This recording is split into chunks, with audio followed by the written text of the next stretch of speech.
നമുക്കിന്നേ easy ആയിട്ട് എങ്ങനെ ഒരു ലാൻഡ്സ്കേപ്പ് പെയിൻറ്റിങ് ചെയ്യണേന്ന് നോക്കാം. അതിനായിട്ട് ഞാനിവിടെ യൂസ് ചെയ്തേക്കണ അക്രിലിക് പെയിൻ്റ് ആണ്. അതിൽ നിന്നൊരു ബ്ലൂ കളർ എടുത്തിട്ട് ഞാൻ ജസ്റ്റ് മേളിൽ ഇതേപോലെ ഒന്ന് അടിച്ചു കൊടുക്കുന്നുണ്ട്. അത് കഴിഞ്ഞാൽ വൈറ്റ് കളർ എടുത്തിട്ട് താഴേന്ന് മേളിലേക്ക് എന്ത് ചെയ്യുക, ബ്ലെൻഡ് ചെയ്ത് കൊടുക്കുക. ഒന്നിലെ വൈറ്റ് കളർ യൂസ് ചെയ്യുക, അല്ലെങ്കിൽ സ്കൈ ബ്ലൂ കളർ എടുത്താലും മതി. അങ്ങനെ വൈറ്റ് കളർ വെച്ചടിക്കുമ്പോൾ എന്തായാലും ഒരു സ്കൈ ബ്ലൂ കളർ ആവുമല്ലോ.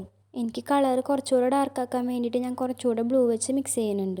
കുറച്ചുകൂടെ ഡാർക്ക് ആക്കണമെങ്കിൽ അതേപോലെ ചെയ്യാം. അതിനുശേഷം നമുക്ക് മൗണ്ടെയ്ൻസ് ആണ് വരച്ചു കൊടുക്കേണ്ടത്. മൗണ്ടെയ്ൻസ് വരയ്ക്കാനായിട്ട് നടുക്കുന്ന് ഇതേപോലെ, മൗണ്ടെയ്ൻ വരയ്ക്കാൻ എല്ലാവർക്കും അറിയാൻ പറ്റുമല്ലോ, നമ്മൾ ചെറുതില്ലേ മുതൽ പഠിച്ചതാണല്ലോ മൗണ്ടെയ്ൻസ് വരയ്ക്കാനായിട്ട്. മൗണ്ടെയ്ൻസ് ഞാനൊരു ബ്ലൂ കളറിലാണ് കൊടുത്തേക്കണത്. അത് കഴിഞ്ഞാൽ ലെഫ്റ്റ് നെറ്റത്തുനിന്ന് ബ്ലാക്ക് കളറിൽ ഒരു മൗണ്ടെയ്നും കൂടെ വരയ്ക്കുന്നുണ്ട്.